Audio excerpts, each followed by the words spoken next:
Hi, everybody. My name is Paul Shapira, and we are talking about the making of a space opera. We now come to the part of the story where our first alien species is introduced, the Krayt. But before we get into them in any true detail, I think this is a good opportunity to talk for a minute about the topic of social commentary in sci-fi fantasy. There is some hard sci-fi that will attempt to portray an alien species with no human traits whatsoever, and kudos to them for the attempt. I didn't have time to research a whole list, of maybe the best examples, but off the top of my head, like Solaris, the book Blind Sight, and even the vibe of the book Rendezvous with Rama. But the vast majority of the time, especially with soft sci-fi like space operas, and with fantasy series featuring weird races, those races clearly have certain human social and political features, and one can often infer the writer's personal political stance from them. So is this good? Is this bad? My take is that I think it is impossible to divorce your own biases and outlook entirely from your work. You can try to various degrees.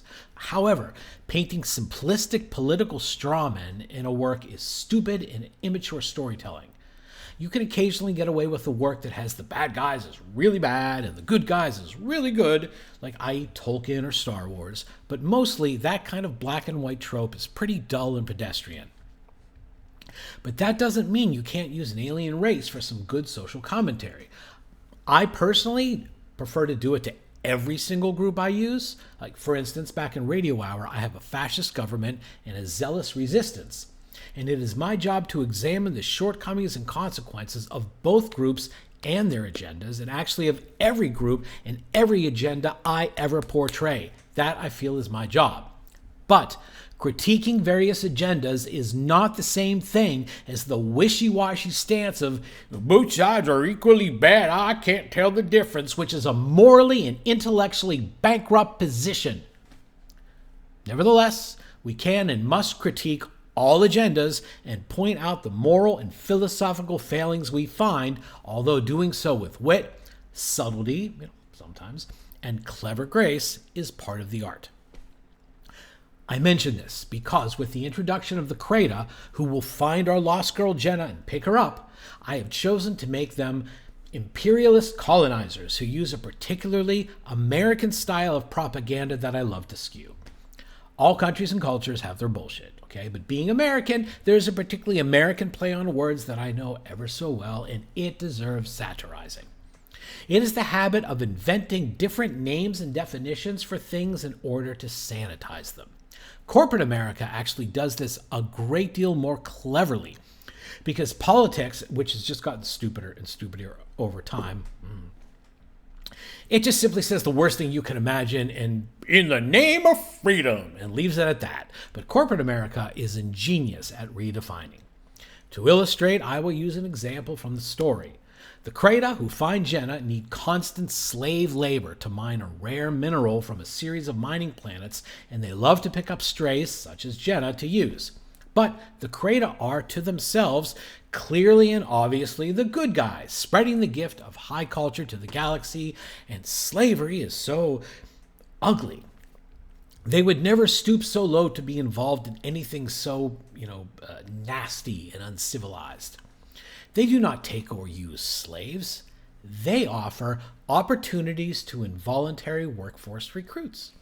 See? It's so much better, really. And Jenna now has a new opportunity in front of her to be enrolled in this exciting program of personal growth and meaningful non-compensated employment.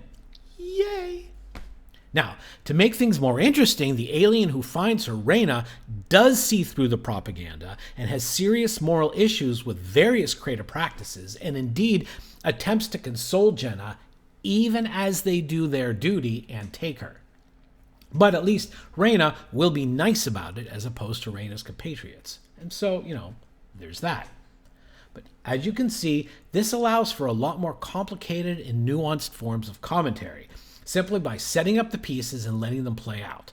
Because individuals operating within the framework of their compromised societal systems and where their own moral duties, failings, helplessness, and complicity lays is interesting.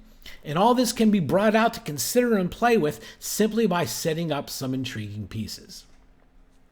Lastly, it should be noted that while not mentioned in the album, this is just a little tiny hidden lore dump thingy. The Krayt were the ones who crippled Jenna's craft. However, it was while doing so that they detected Xandoria itself, a far bigger and sweeter prize. And Xandoria, after 300 years in space in a hostile galaxy, has developed all sorts of defensive tech, and the Krayt ship never stood a chance. Upon realizing this, they retreated and went back to Jenna's small helpless craft to see what was left of it to salvage. There are many tangents I cannot go into in an album-oriented story that a writer could in a book, because in a musical format, I have a lot less words.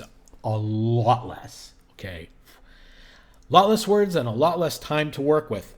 We will discuss this at a later date, but for now, that's it. Take care of yourselves, please. Be well.